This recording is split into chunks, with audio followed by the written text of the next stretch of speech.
curiosity. What are you so curious about? Everything, Mr. Curiosity.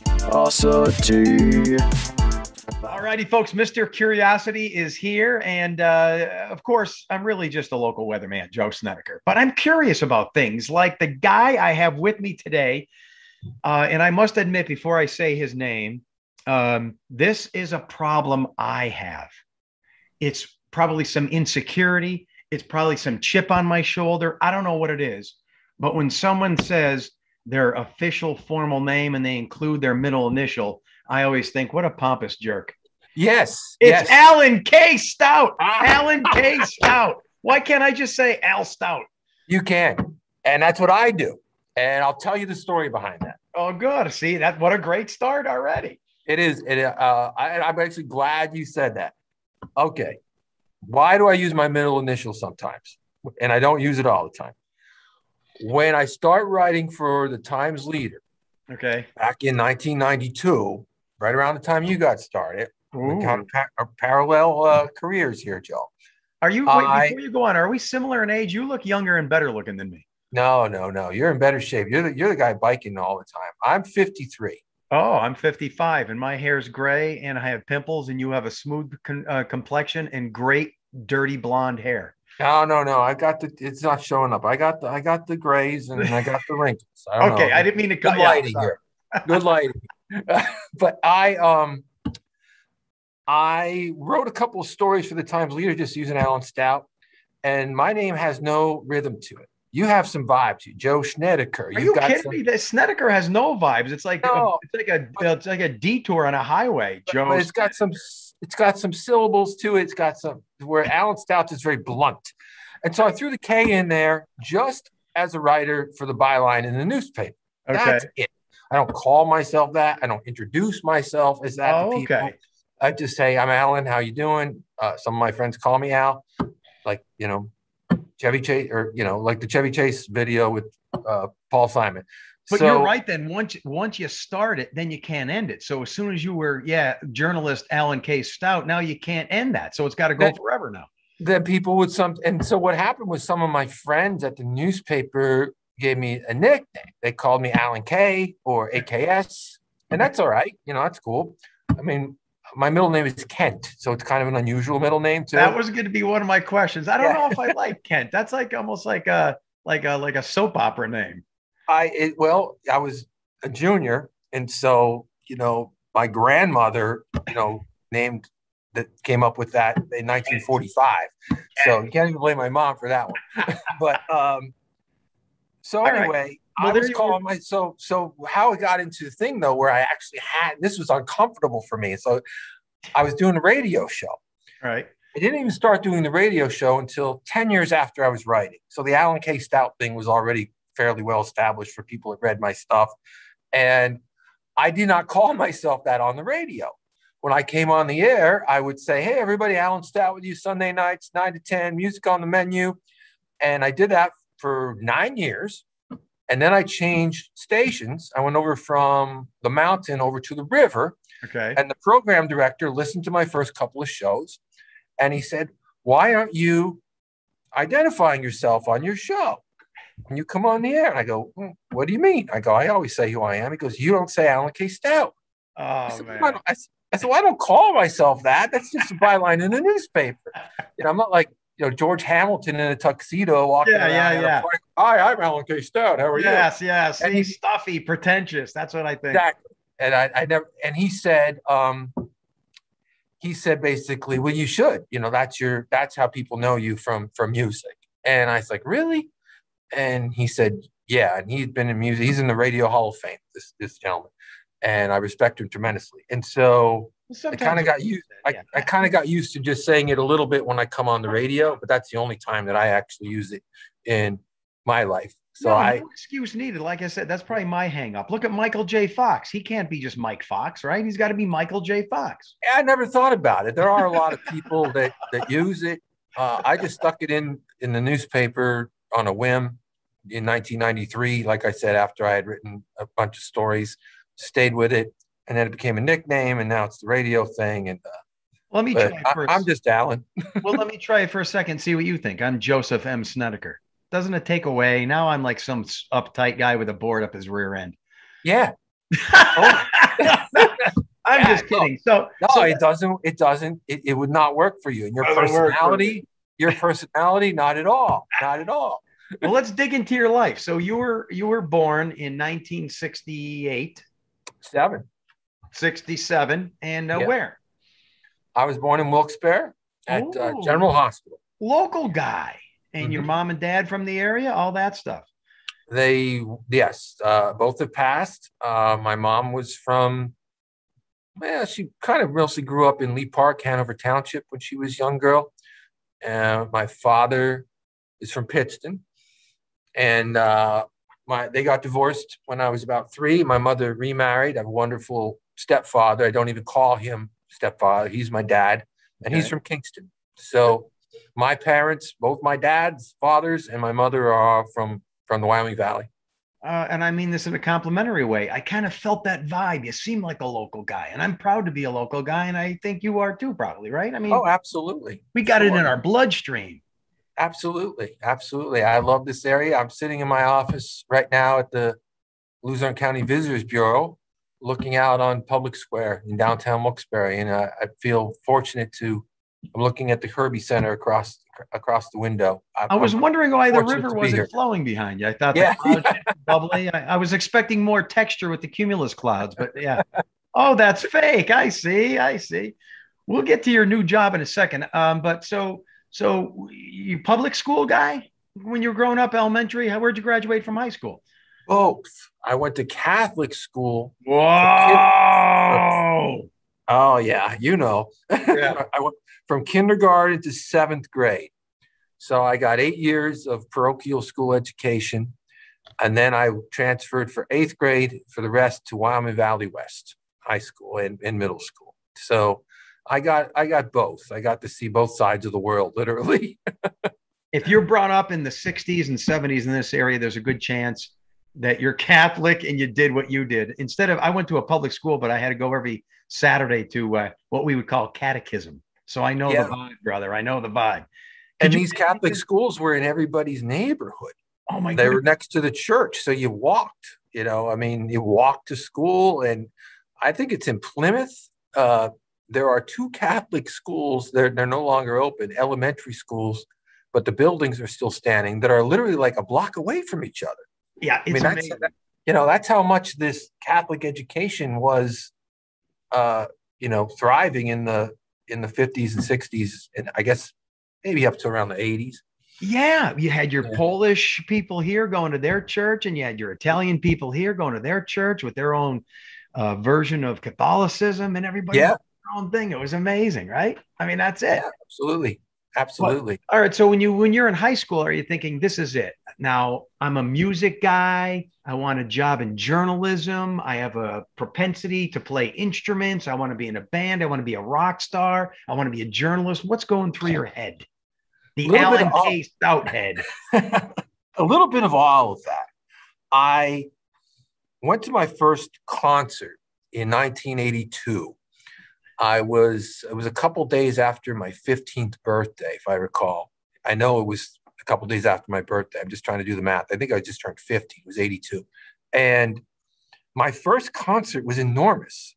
Wait. I like how you're building up to it. Don't tell me who it is, because this is going to be a life-altering, maybe juncture in your life and a division. So I'm trying to think. It's 82. Where did they play?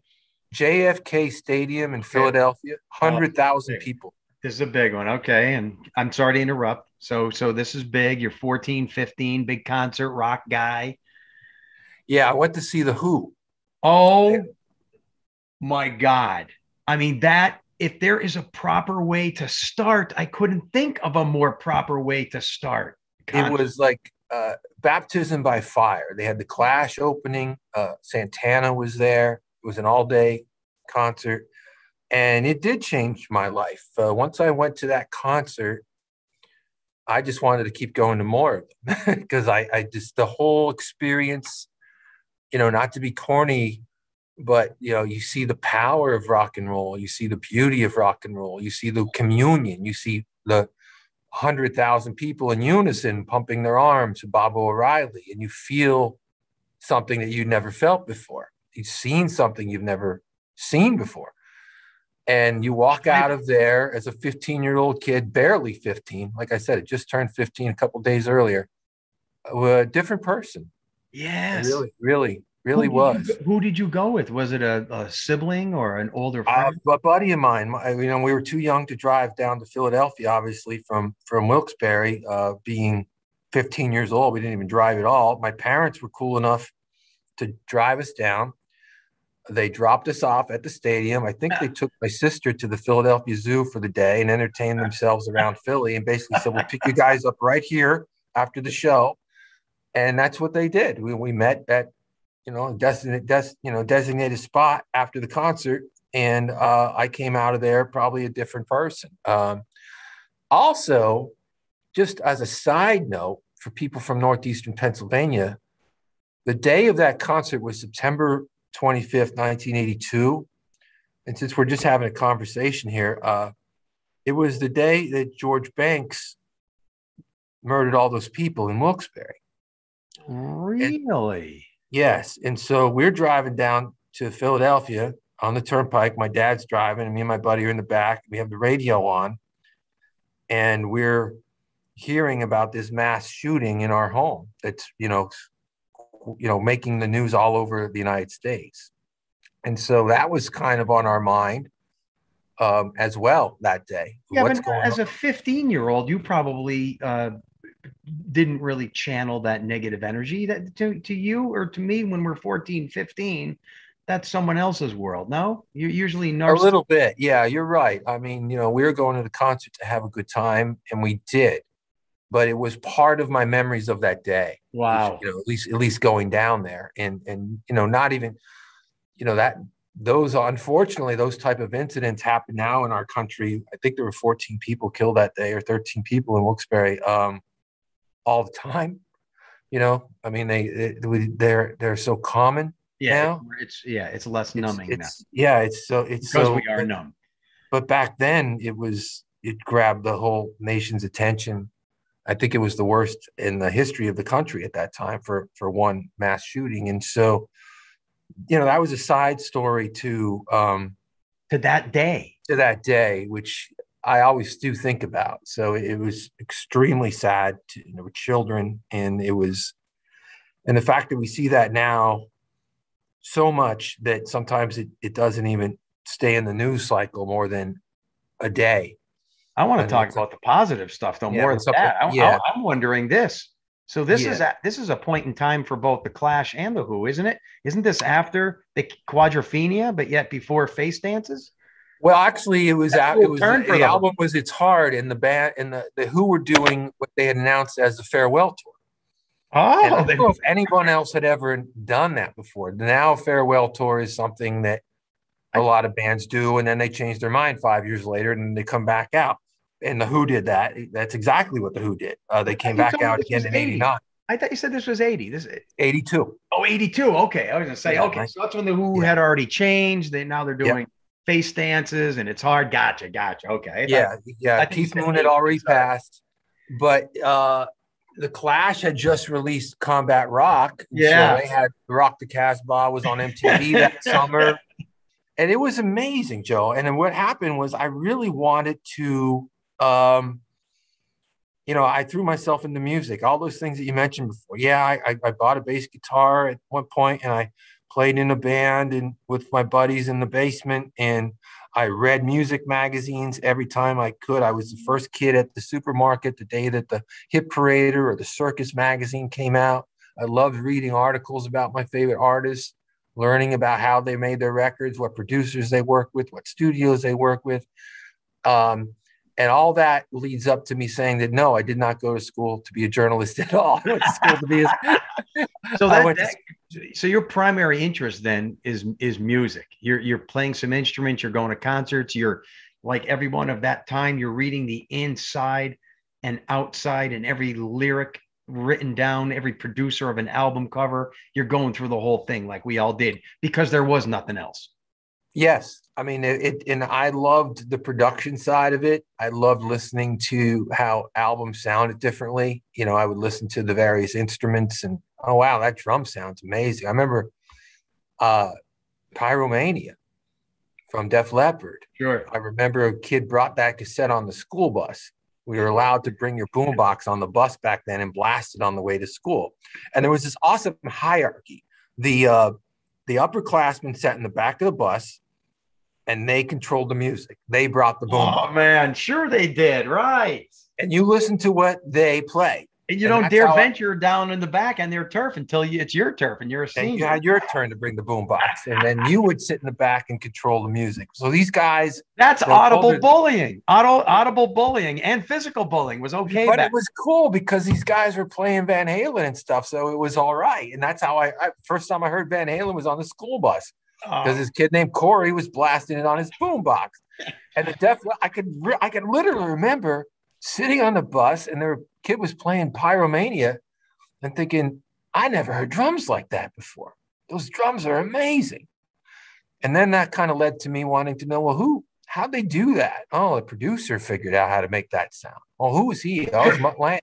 That's the same guy that produced the Cars and AC/DC. And so all of a sudden I'm diving in deep to the music big time. At the same time, I went to school to be a school teacher. Well, wait, you're skipping ahead now. So you're back from the Who concert. You're listening to albums. You're playing instruments. And now you have to decide on a career.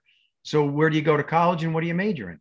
I went to LCC for 2 years and King's for 2 years. And I majored in history and education. So right off the bat, though, when you were a senior in high school, you're saying, I want to be a history teacher? Is this where you're at? Yeah. Wow. Yeah. Social studies. Yeah. And I did that for a couple of years as a substitute teacher. And I still have kids that come up to me today and say, you were my teacher in 1989, 90, 91, 92. I did. Dude, so far, I just want to say this. So far, we're on parallel paths. Yeah. Although my parents didn't get divorced, but everything else is going right along, man. My first concert was Blue Oyster Cult. I think you told me that when I was on the radio with you once. Yeah, you're a big fan still to this day, right? And I was a science teacher and study and meteorology major in college. So we're taking this path, man. I love it. Yeah. So you made a left at some point and got into broadcast television with meteorology. That was a trip on the road that took me down a new path. Totally changed your life. I mean, totally changed your life. But do you ever think that if you went into a public school situation at this time, and when you were 21, that you'd be retired now? Yeah, I often think that because I was a high school science teacher for 11 years at Carbondale area. And so I am 55. I would have been retired by now. Exactly. But Al, with my issues and short attention span and high energy level, I get depressed when I don't have anything to do. Some people could sit on the porch or go fishing or watch TV or watch a ball game. I can't do any of those things. So I think that would have been to my detriment had I. Yeah, I don't think you would be a very good at being retired at 55, Joe. I mean, I don't know you personally, but I've heard you banter on the radio. Your personality really comes out when you do the weather sometimes on the radio. And you would be very restless. Yeah, I've got a lot of issues. But why didn't you then continue on with it? Were you dismayed by education? Were you not at all? Not at all. This is the fork in the road. It was in the spring of '93, and I was I guess about 24, and I was substituting for about 3 years at Valley West mostly. But you have your secondary ed social studies certificate at this point? Yes. Oh, wow. Okay. So here you are. You got the degree waving. You're a certified teacher. You're ready to go. You're subbing at a school. Yep. You're waiting for a full-time position. Yep, exactly. That's exactly where I was. And I got a lot of work there. The teachers liked me. And so they would request me when they were going to be out. And sometimes they would know they were going to be out. This is kind of funny. They would tell me they were going to take tomorrow off in the hallway if they'd see me. Oh, we've all done that. Yep. I'm going to be out tomorrow. And so the school would call me like 6:15 the next morning. Mr. Stout, can you come in for, Mr. Bruner today? And And you I'd be already like, had known, yes. I'm up and showered already, and got the suit on. Oh yeah, kind of pretending like you're still asleep. Oh yeah, sure. Yeah. So I had a nice situation, and in the fall of '92, I started freelancing for the Times Leader as a music correspondent. So I was doing both at the same time. Yeah, but that to me right there is quite a hump. Like, how do you go from substitute teacher then all of a sudden to writing articles of music review for a local publication? How does that happen? Who do you know? Did you pursue it? Were you aggressive? I want to do this, or did it stumble? Yes, I sent. It's an interesting story. I don't know if I've ever told it before, but as I'm substitute teaching, I'm also thinking, well, I'd really just like to get to work. I don't know how long it's going to take to get a full-time job at the district. Maybe I should see what else I can do. And so I start reading classifieds, and my parents got the Citizen's Voice. And I decided that I would subscribe to the Times Leader to get both classifieds. I wanted to read both of them every day. So we got both papers, and I was paying for the Times Leader. And since I'm paying for it, I'm reading it. And I just kind of noticed that I thought that the TL could use a little more local music coverage. Okay. And when I was in college, my favorite thing to do was write papers. I remember the one time we had a teacher at King's, I think he gave us 11 papers to write in one semester. And my classmates were rolling their eyes and, oh my God, this guy's killing us. And I was like, I'd rather write a paper any day than, take a test. I mean, I could sit down, take my time with it. So I got an A in that course. I think I was the only one. I got an A in that course where we had to write the 11 papers. So I like to write. I like music. I know I'm reading the Times Leader, looking for the classifieds. And I think, well, maybe there's something I could do there. So I literally put a package together and sent it to the entertainment editor, basically saying, I'd like to write music for you. And he called me in and gave me a shot. And I started writing as a correspondent, freelance writer. And I did them both at the same time. So now I'm teaching and I'm subbing. The one day I went into sub, this was kind of funny. And the teacher had the newspaper open on the desk. And it was a review of like this hardcore band that I had reviewed at the factory in Wilkes-Barre. And I'm standing there in my suit teaching history, and my concert reviews laying on the desk of like this metal band. And so who that was? Strange point in my life. It really was. I never really told these stories before, but I'm like, well, what, when I'm young, so it doesn't matter. I'm going to get something here. It's going to be a teacher. I'm going to be a writer, but I got my foot in the door at both places. And do you remember the old Sunday Independent newspaper in Wilkes-Barre? I do not. I'm an Up Valley guy. I thought so. Sunday Independent was the biggest Sunday newspaper in Luzerne County. And that's all they did. They only published on Sunday. And in the fall of the spring of 93, they went out of business. And they closed shop. I don't really know why, because they were still extremely successful. They still sold tons of papers, and they had all the Sunday ads. And the Times Leader already had a paper in place. They had a Sunday paper out. They were way second in circulation to the Independent. But overnight, literally, their Sunday circulation just exploded. All of a sudden, they are the only Sunday newspaper in Luzerne County. They got all of those subscribers. It's always the highest circulation day anyway. And you're in there. They got all those ads, and they had jobs. And they needed more people to come in and help put out the newspaper. I had been freelancing for them for about 6 months, and I got the call that I got the job at the newspaper while I was subbing at Valley West, ironically enough. There's the turn in life right there. There it was. I got to stop you right there, because I always think an opportunity to influence and inspire others. Maybe there's someone listening now. I was going through the same exact thing. I was a science teacher and I have the meteorology background, and there was an opening at WNEP. And you put a packet together in 1992 around there, yeah, right? Exactly. Because of your innate interests, because of your passions. And look what it got you. I did the same thing. I put a little packet together.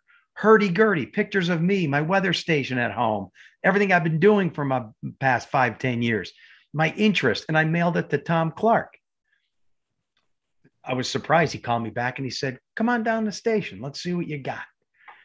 You did that. The message here for anyone out there is, I think, two things: follow your passions, your strengths, where your interests are. And second, the world isn't going to come to you. You got to go to them. You got to get aggressive, and you got to fire as many darts out into the dark as you can until one or two sticks. That's what you did.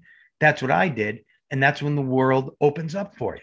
Do you agree? Absolutely. Absolutely. I never thought that I would have a desk in the Times Leader newsroom and that my job for quite a few years would be to write about music. Yeah, you made that happen, though. You created your world. That's the point here. You did it. It was really amazing to have, and and then I'm in the middle of everything, Joe. Then the amphitheater opens in '94 at Montage Mountain, and the arena gets built, and all of a sudden the biggest stars in the world are coming through Scranton Wilkes-Barre, and their publicists are looking for press. Unbelievable. So all of a sudden you're interviewing the biggest rock stars in the world. It's almost like you were dropped in at the right time and place. You were parachuted into this new world. I wouldn't have wanted to do it any other time. It was so exciting. The 90s in this area for music. The Kirby had already been completely refurbished in '86.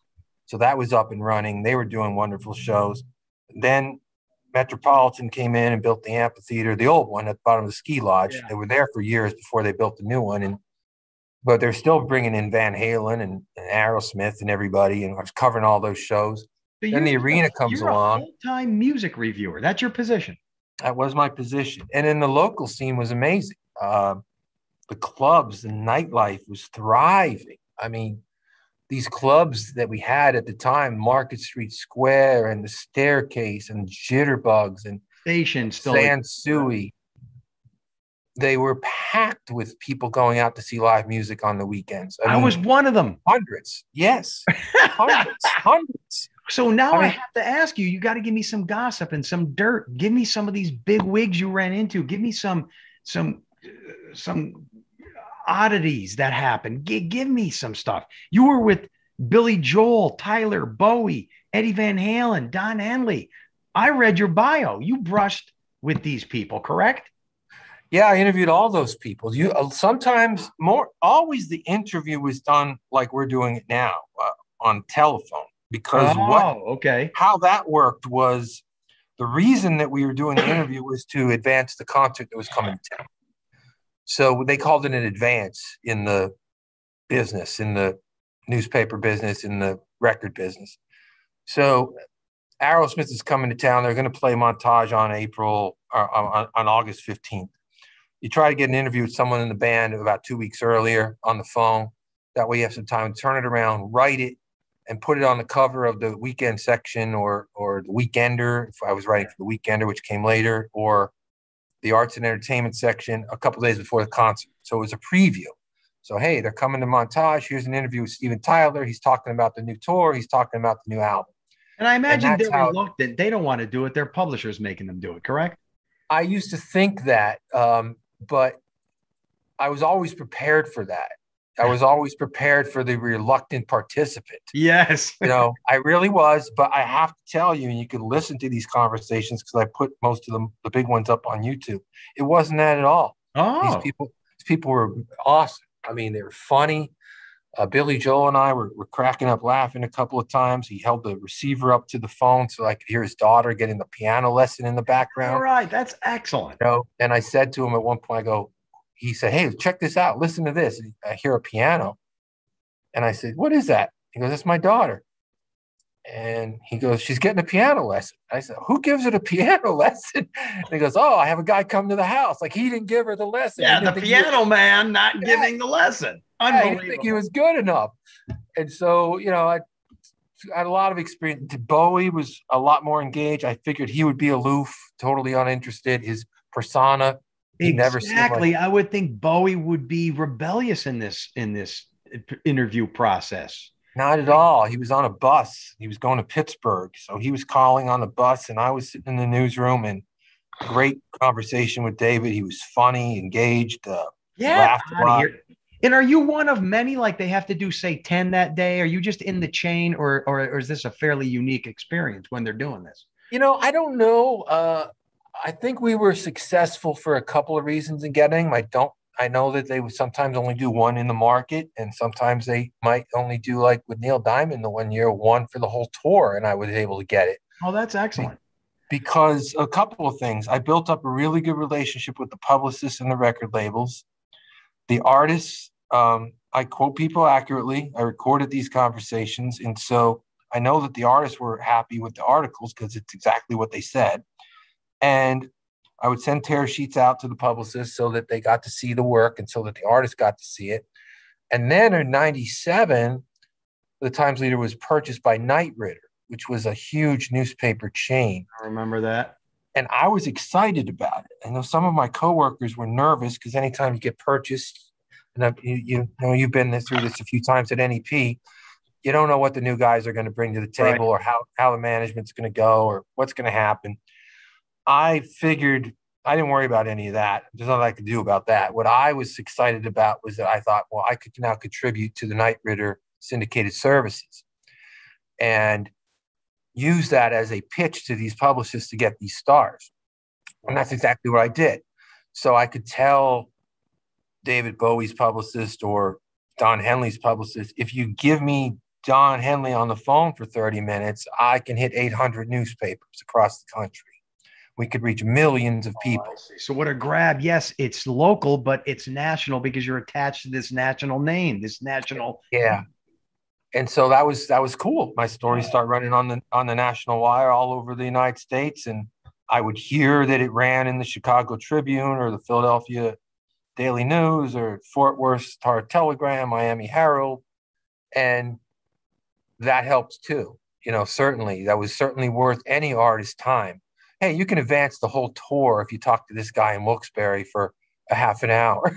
So, that worked well for our readers. Now, our readers got to read them. So someone like Don Henley, I mean, I am a big Eagles fan. I'm a big Don Henley fan, but at the same time, Don Henley seems a little bit of a control freak, a little bit of there's an arrogance there. Did that come out or not so much? Was he? Do you have recollection? Yeah, I remember it well. It was one of my favorite interviews. I did it at home.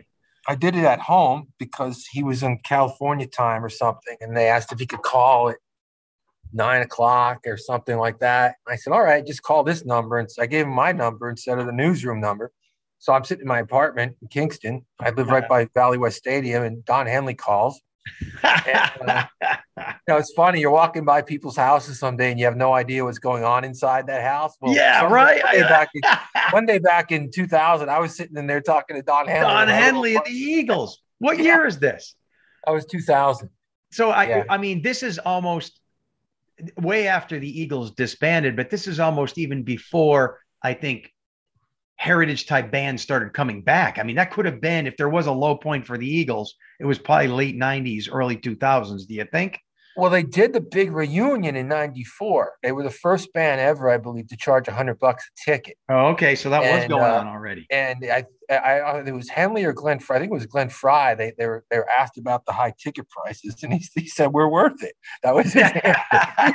And they got it. They sold out, and now that's pretty common for that to be a ticket price. Yes.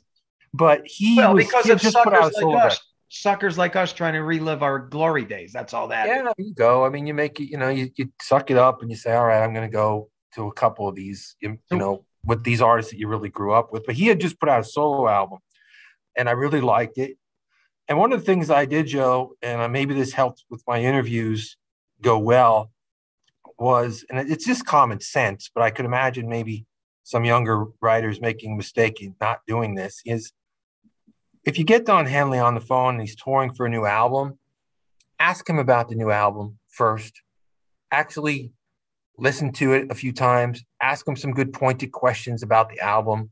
Ask him about the songwriting. I think he just got married at the time, and you could tell that he was, very much in love, and that came across on the album with a couple of the tracks. That was Inside Job, right? That's a great album. Yeah. And so I talked to him about all that first. And then you build rapport up, because now this guy's thinking, hey, this guy likes my new record. He's asking me some nice questions about the new record. Not going through the motions.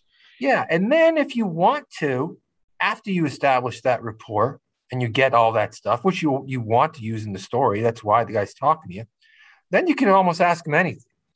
And so then I did ask him, well, how does it feel to have the greatest selling album of all time? Do you ever think that your album, Greatest Hits, Eagles Volume 1, is in one of every 3 houses in the United States? Yeah.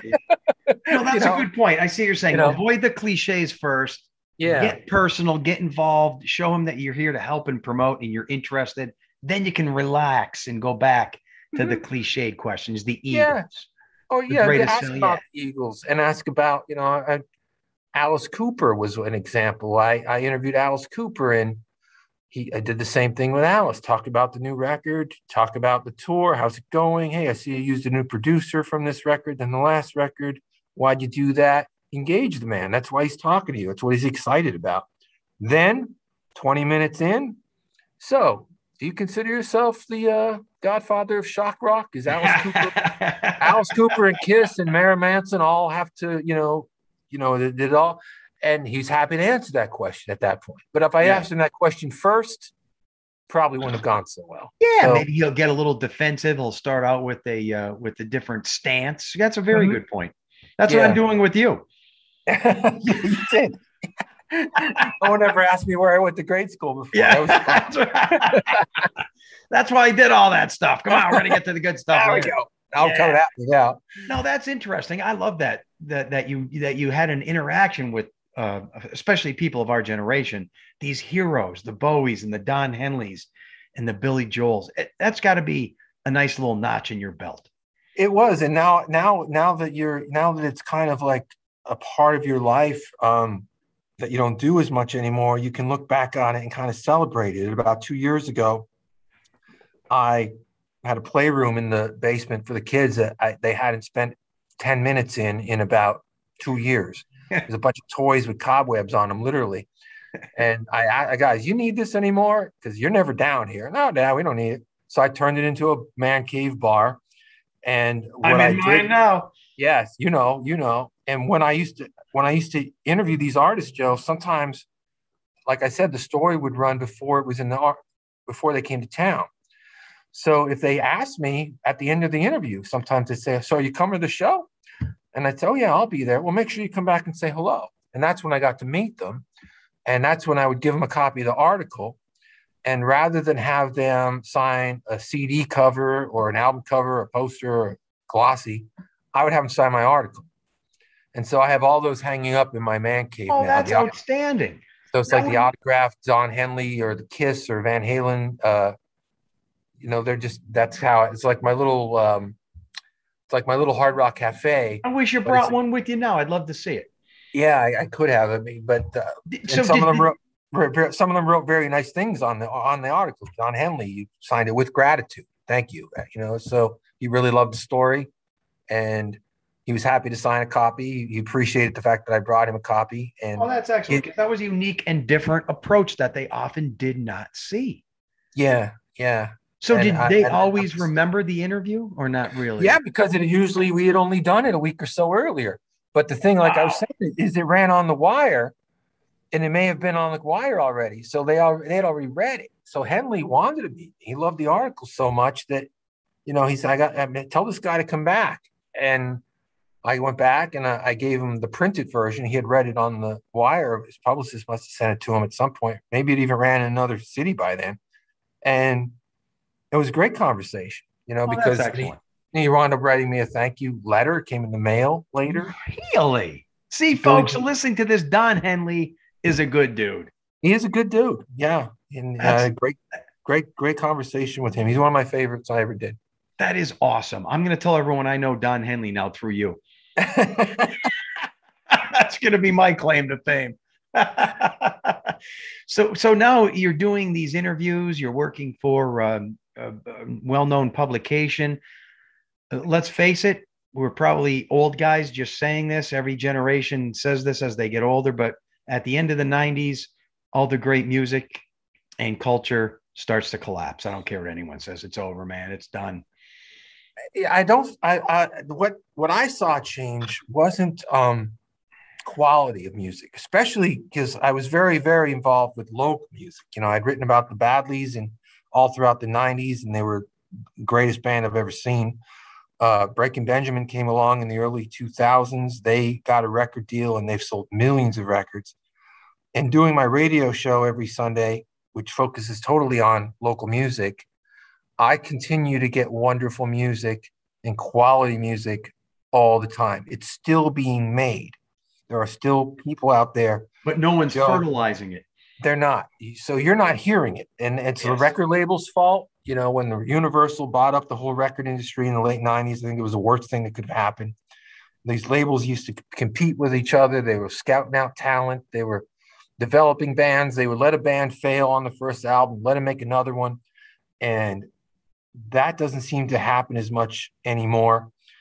So you kind of get what they give you. You have to dig in deep through the internet, through YouTube, you could find this music out there if you look for it. But when we were kids, you didn't have to look for it. It was presented to you on MTV or the radio.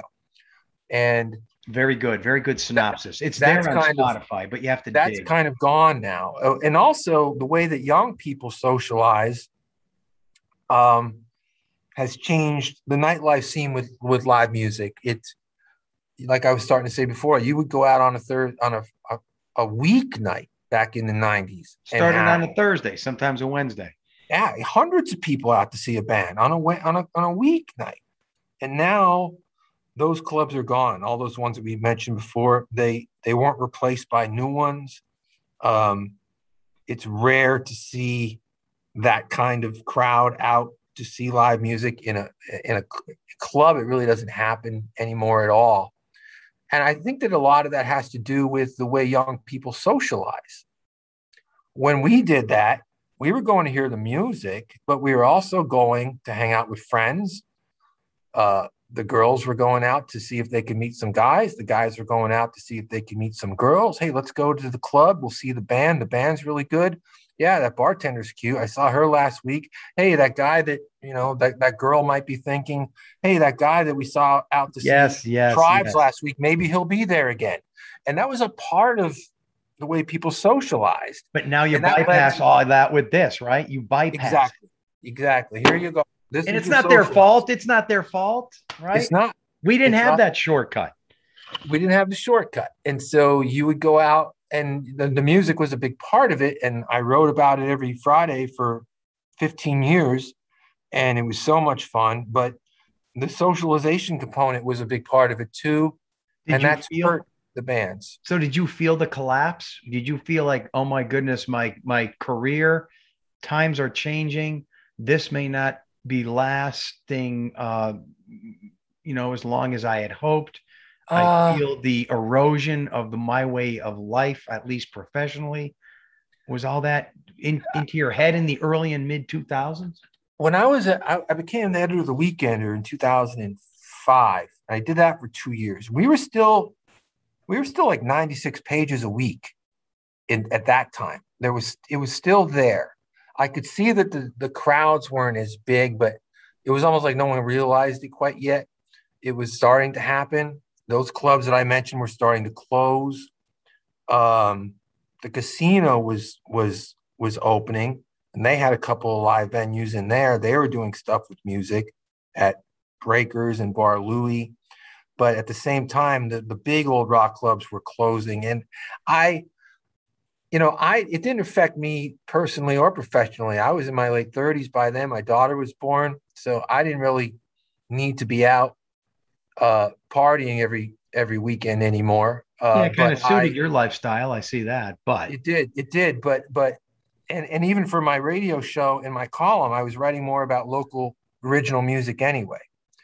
And they were never the bands that really got, with the exception of Benjamin and the Badleys, maybe, they were never the bands that got the biggest crowds.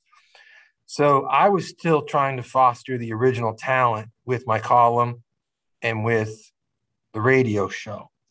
The fact that the club life wasn't what it used to be, it just kind of made me, I felt badly for the artists. I felt badly for the young artists. They may have grown up seeing that, and that's what they aspired to. Maybe they thought, oh, I'm never going to be a rock star. But man, if I could play the Staircase on Friday night to 700 people, that would be cool. And that was kind of yanked away from the younger generation of artists because, like I said, the young people just didn't socialize that way anymore. And I saw all that change. I could feel a change. Yes. And then 2008, the iPhone hits. So now just a few years after you're feeling these things, the whole world is about to change. Little do we know. 2007, right. 8, 9, 10, iPhone, social media, Facebook, the continual collapse of, I guess, what you would call band rock, you know, your traditional bassist, drummer, guitarist. I mean, it's there, but it's not in the forefront like it was. It's not no longer streaming through the blood vessels and corpuscles of youth. They're going in a different direction. No, they are. They are. And, you know, like I said, they're out there. There are bands that are still making records like that. They do it independently. You know, will they get signed by a label like Universal? Once in a while they will. Will they try to develop them? Sometimes. But there was a time when everybody was competing to have that next band. The labels were. And there was an audience for it. You cross over to radio. Yeah, it's a tough time to be a young rock band. It really is. And they're still out there though, and they're still. Oh, I know. But you said, like you said, you gotta search. You got to do some aggressive homework to find it and to find them. So what I'm lucky they send it to me because of the radio show. The local ones, I don't even have to look for it. I've been on the air for 17 years with the show, and so they're, you know, I'm one of the. They have a short list of people they want to send it to from media or newspapers or radio, to a couple of other folks that do shows like mine. I'm on the short list. I get the stuff. I'm lucky. And I discovered great music. But yeah, that's not. If I were to graph the, here's the, I hate to say this, here's the, I got to choose this word wisely now. Here is the popularity. Here is the, out in the forefrontness of Alan K. Stout, rising. He's peaking. It's the 90s. It's the early 2000s. Will you admit that? And then there's a slight downward part of the bell-shaped curve now as you're a local legend, but is there less entrenchment in the public eye, in youth, middle age, doesn't matter. Alan K. Stout peaked as a local icon in 1999, in the 90s and early 2000s. I mean, that's okay.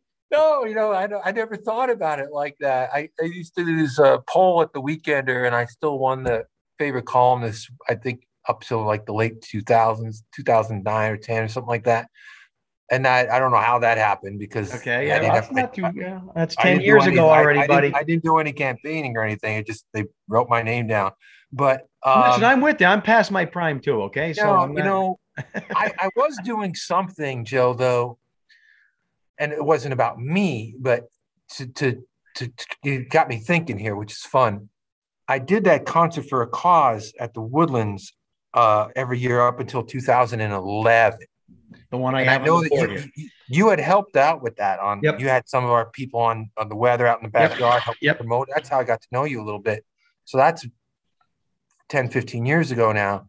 That show, which I was, I guess the organizer of, that still was a big deal right up until the end.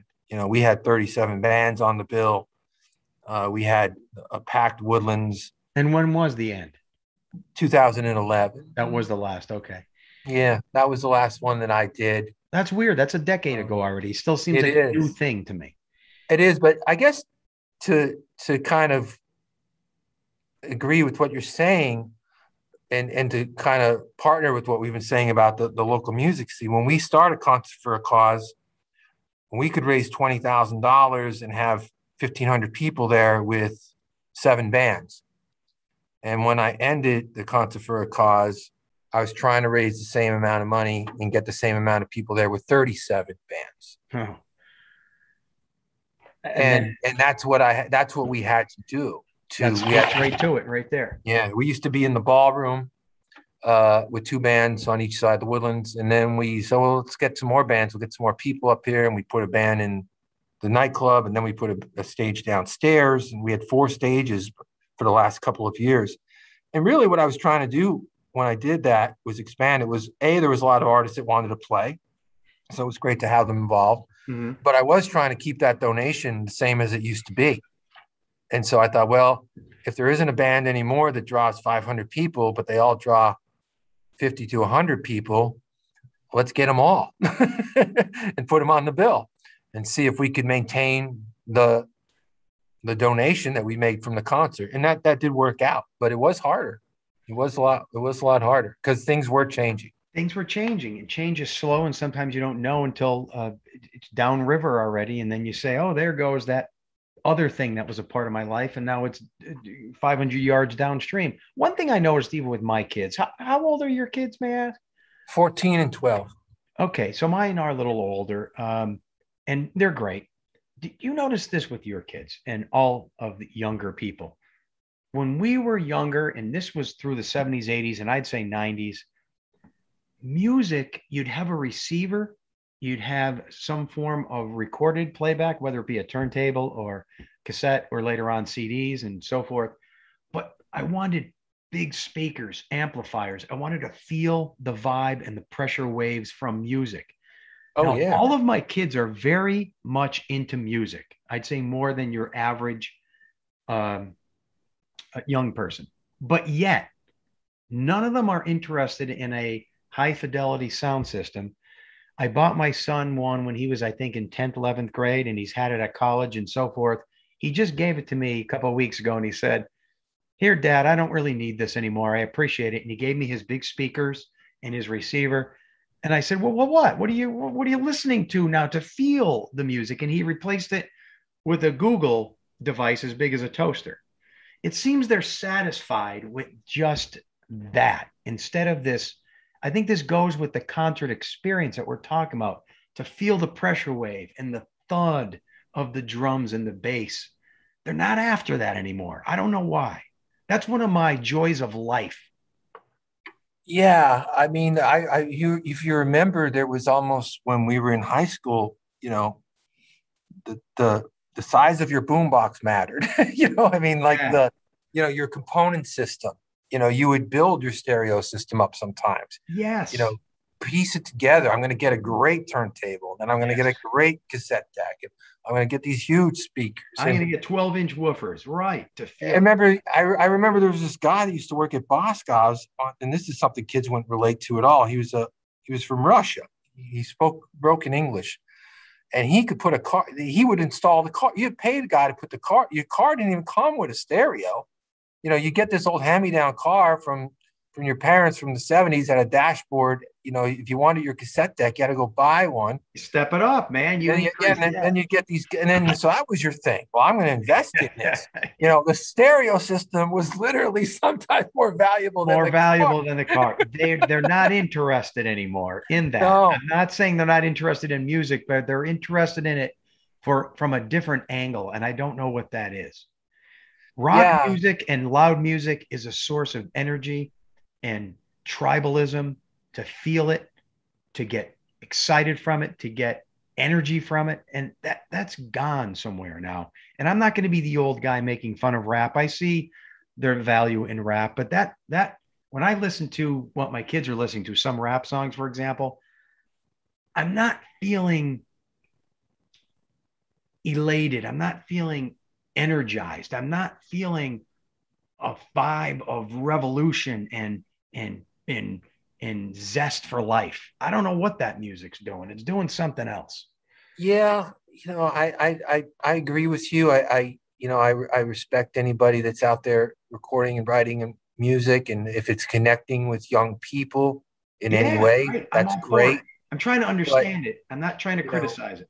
Is it more about holding your cell phone up and doing one of those video selfies where you're singing along to it, or I would, maybe that's the direction. You're right. I would sit and listen in my room with my headphones on to albums till 2 o'clock in the morning, because I didn't want to disturb my parents, and I was just immersing myself in these songs. They still get me pumped for the day. They spoke to me in different ways. I would hope that still happening with young people with music, but it's in a different way. It's happening. Yeah, and you can just see by the way that the charts are and albums. I mean, with the SoundScan, you could debut at #1 on the album chart and sell 50,000 records probably or less. Yeah, and have the #1 album in the country. So, it's tough for a day or a week or 2 days, right? Yeah, yeah. And then you're off the chart. Sometimes it's very strange. Even the fact that you can download a song for $1, pretty much, from iTunes. Do you remember how much a 45 used to cost, Joe, when you went to buy one at the record store in like 19? Was it $1.99, $2.99?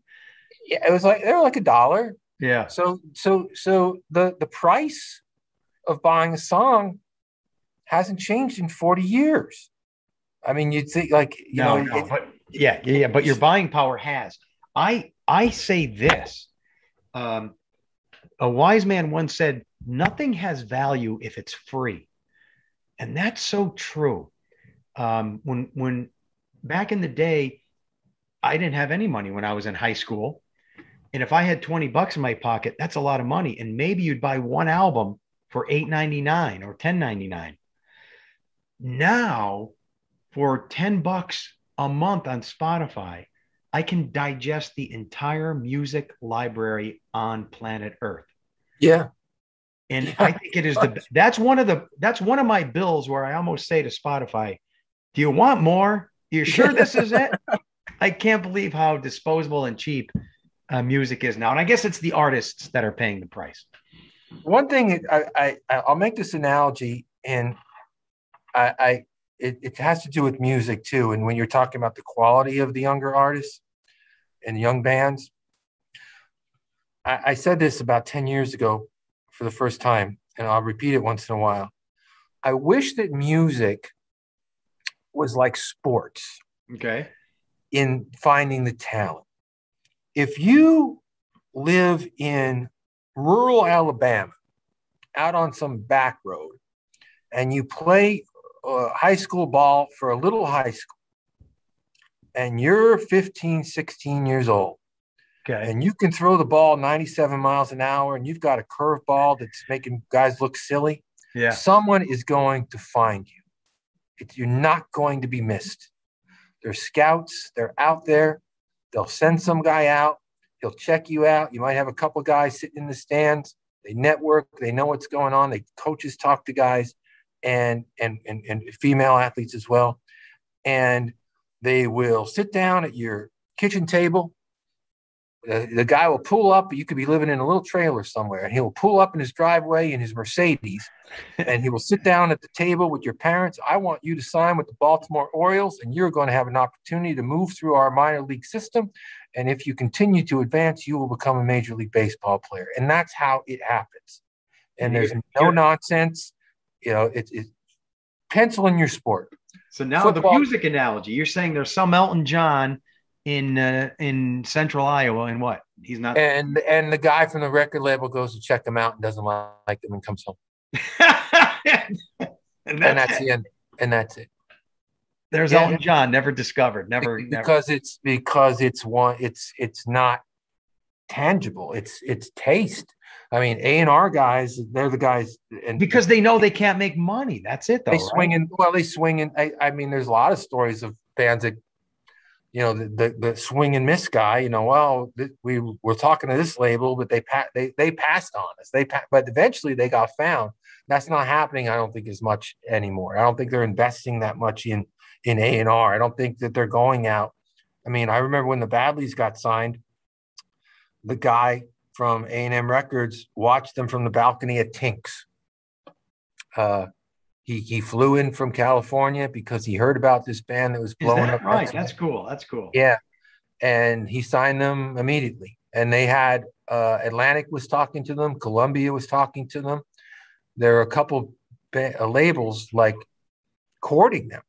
Is this like River Songs? Is this that time period or after? Yes, yes. Okay. And so that was really an exciting time for that band. And I was talking to their manager all the time at how's it going, what's going on with the label, and doing stories about the guys. So I knew what was going on, and it's the way that it should have happened. They made an independent record. They sold 12,000 copies here in Pennsylvania. They were getting airplay. They had management. They had a great band.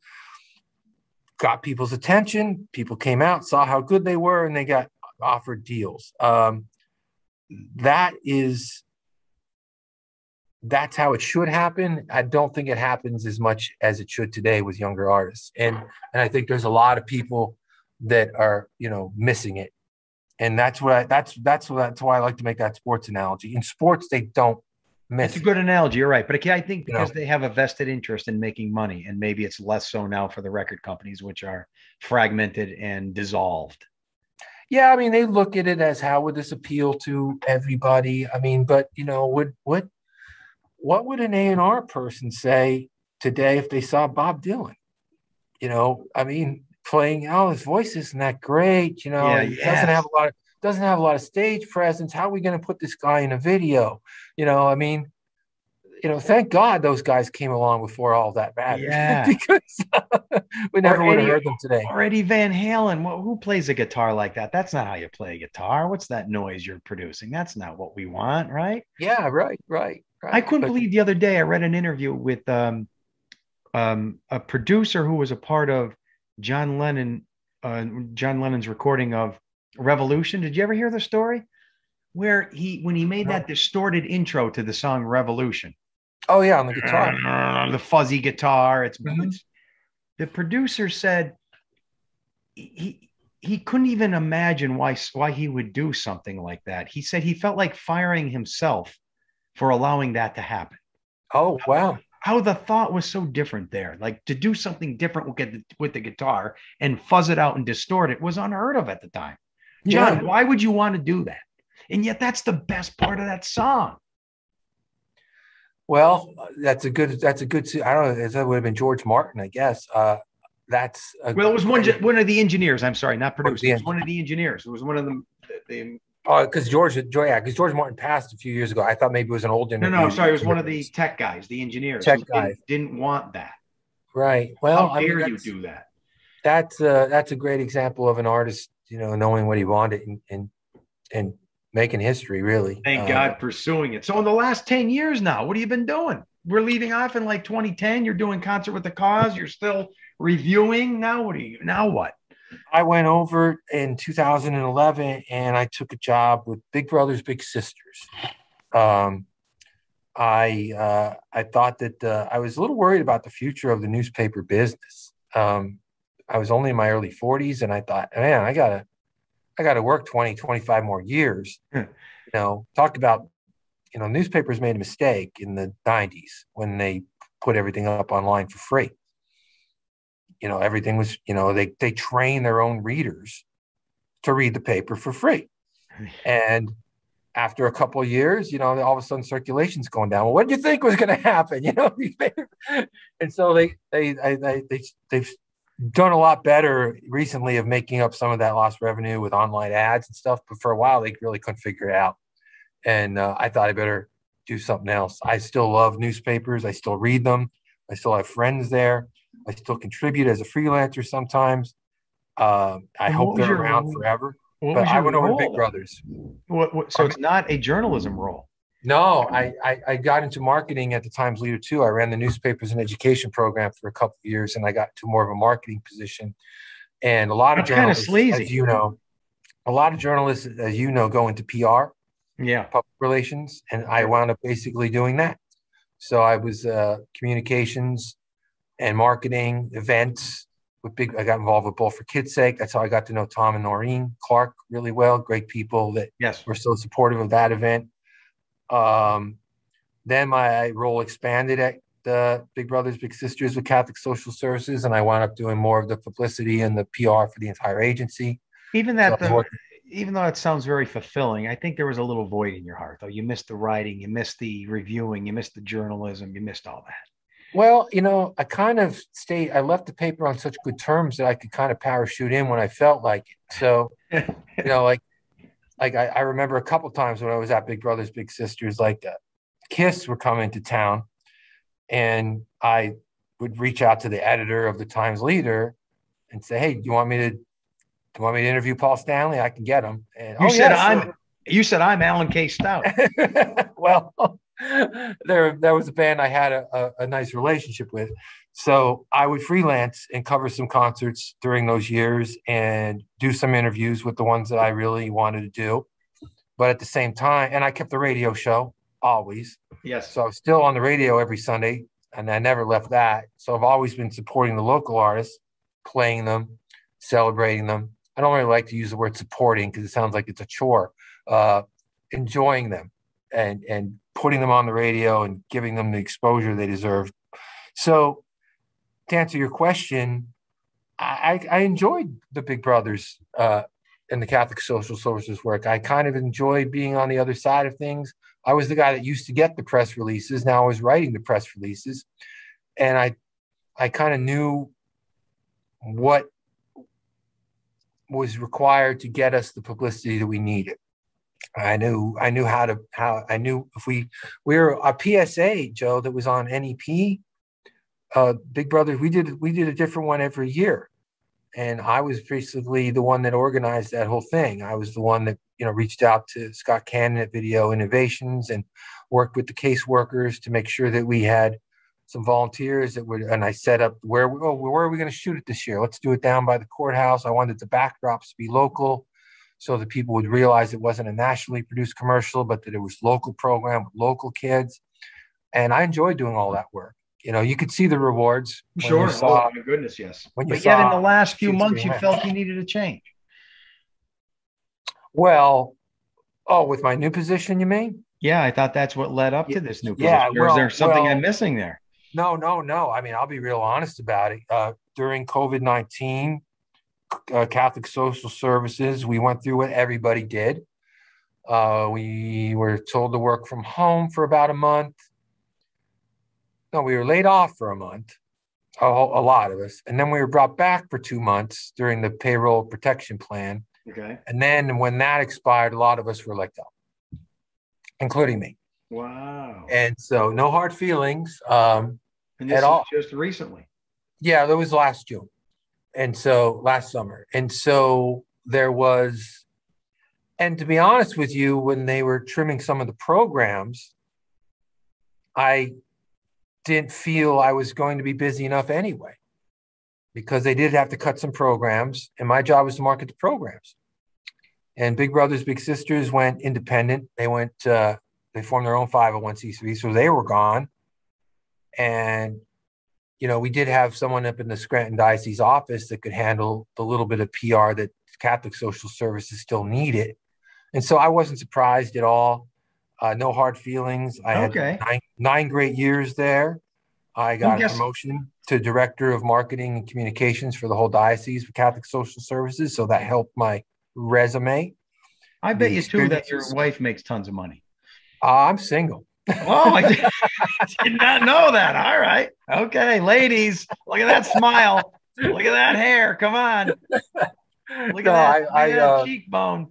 I am divorced. Great co-parenting situation with my ex-wife. Talk to her every day about the kids. Split time with them.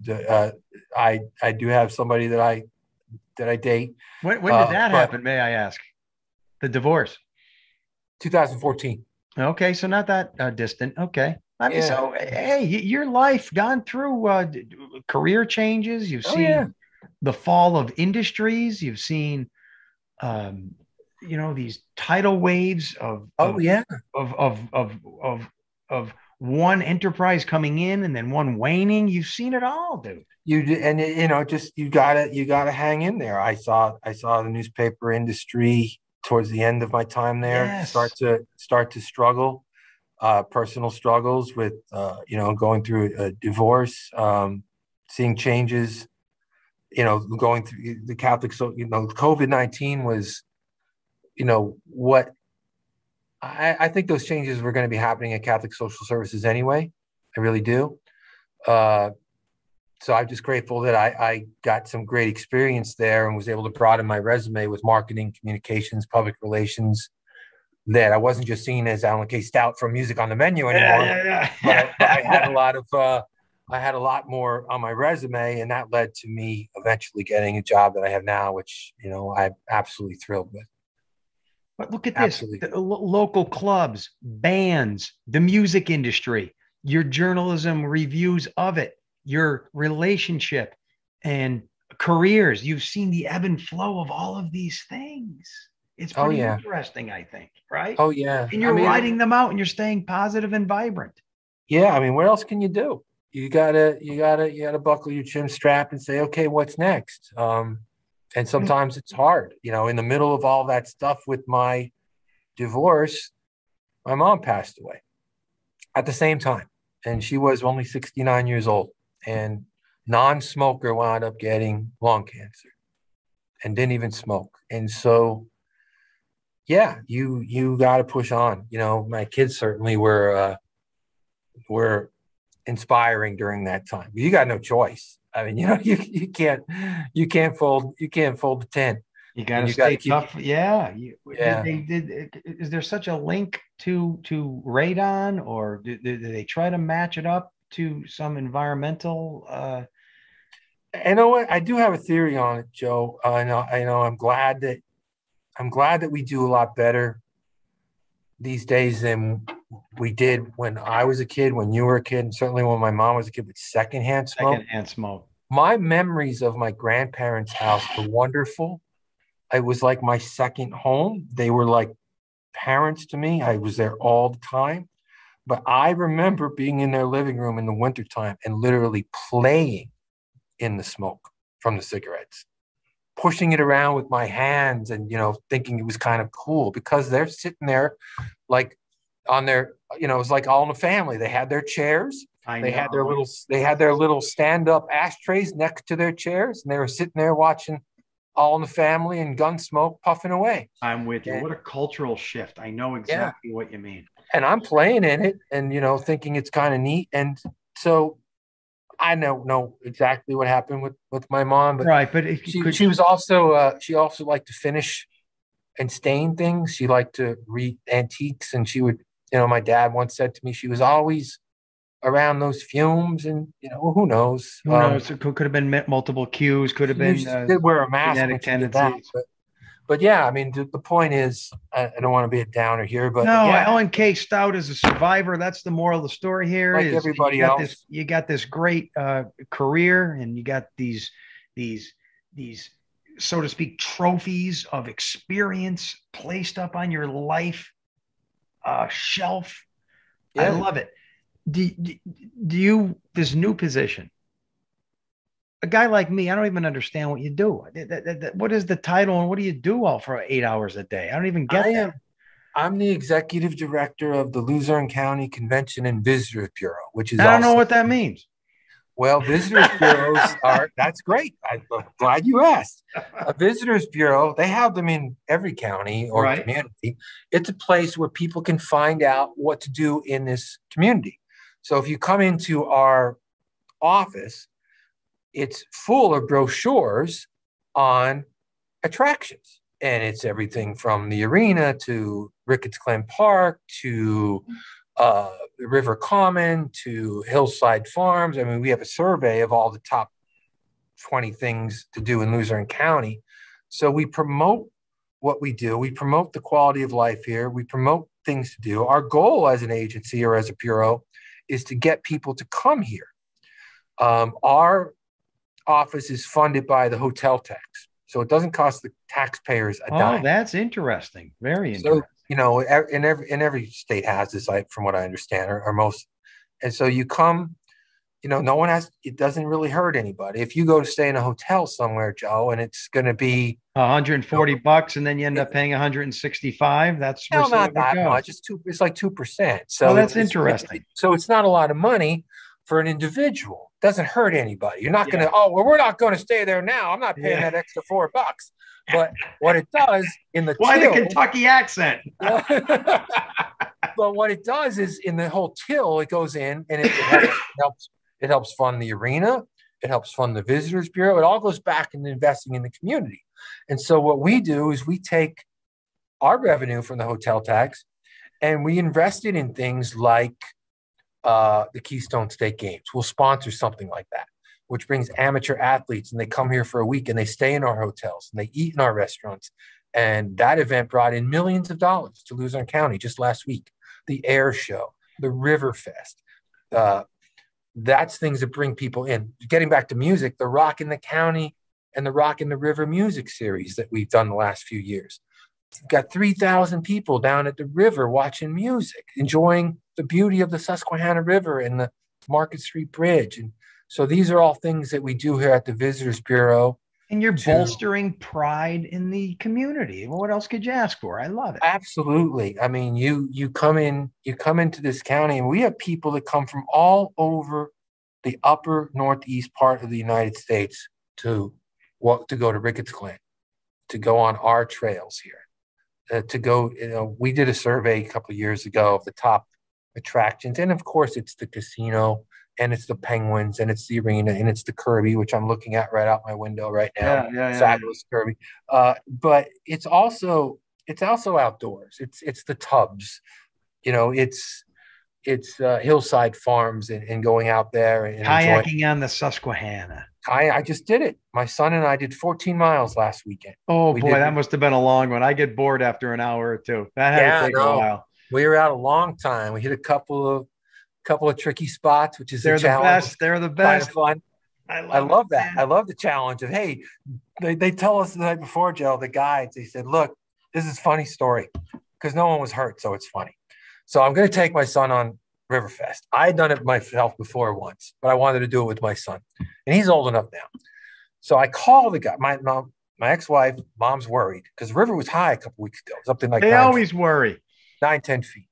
They won't even do Riverfest if the Susquehanna is over 5 feet. So you don't have to worry about it. It's not happening if the river's dangerous. But anyway, I still make the call to the kayak guy. And I say, look, I'm going to be out with my son. I've been on the river before, but this is my first time with him. His mom's nervous. Can you give me some suggestions of safety? He goes, you'll be fine. The river's low. You've done it before. You're going to be with a group. Guides will be there. You're going to have a great time. I'm like, fine.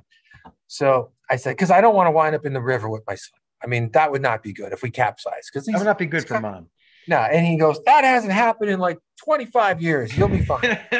We get up there. They did one Friday night, the short one from Pittston to Wilkes-Barre. And then Saturday, my son and I are doing the longer one from Harding to Wilkes-Barre. Get on the school bus, drive us up to Harding, get out there. The kayaks are all side of the river. They hand out the life jackets. They give us a little speech. The guy goes, now be very careful when we get to the Pierce Street Bridge. There's a nasty current there, and the guy wound up in the river last night. Oh, man. Exactly what he told me. Exactly what he told me hadn't happened in 25 years. Yeah. Happened the night before. Well, you just don't tell mom that part. That's all. No, I didn't tell her that. So we got to the Pierce Street Bridge, and I was real aware of that little current there, and I was able to avoid it, and there was no problem. So, that's it. You got to man up and just, dive right into it. You know what I mean? It. Yeah, we had a great time. Never show any sweat on the brow.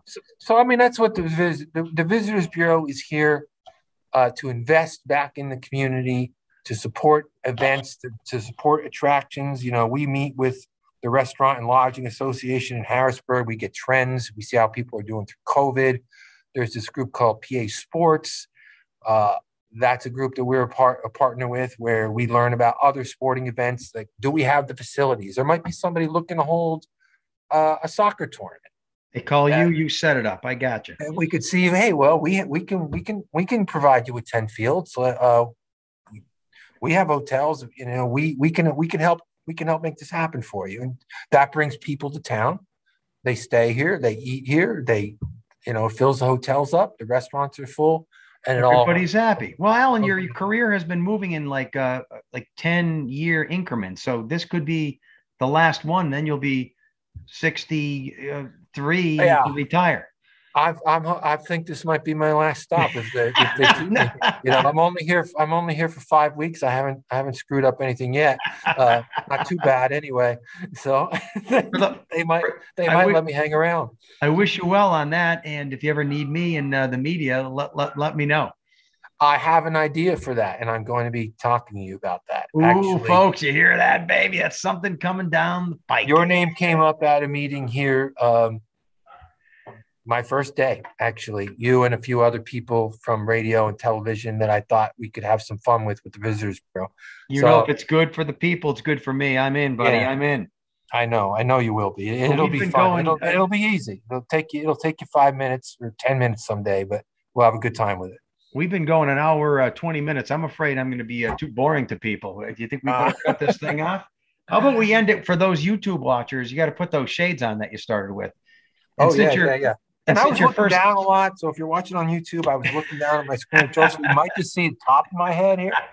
That's all right. Those grays, Joe said I don't have. I got them. Since your first concert was The Who, I'd like to see you put those shades on and do the windmill with Pete Townsend. Could you do that?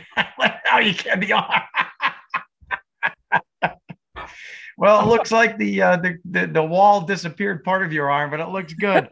Man, I thank you for chatting for an hour and a half. Thank you, Joe. I really appreciate it. I appreciate the opportunity, and thank you for all you do for our community with St.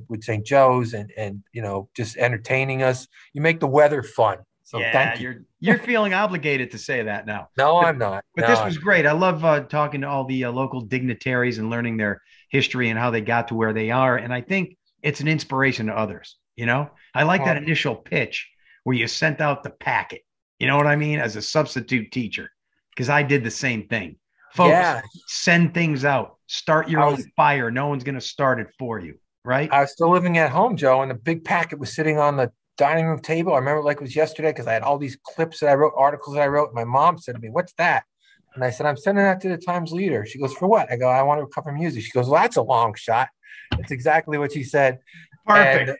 And then all of a sudden, I'm taking her to meet Sting a couple of years later. So. That says it all, buddy. All right. Well, thanks for everything, buddy. I'm going to hit the big red button and stop this recording. And it was great talking to you. Folks, if you have any interesting individuals, you can't beat this guy, but email me, joe.snedeker@wnep.com. I am Mr. Curiosity. That man right there is Alan K. Stout. He's signing off. He's got the shades on, and he's windmilling. Peace, brother. Thanks, Joe. Thank you. Curiosity. What are you so curious about? Everything, Mr. Curiosity.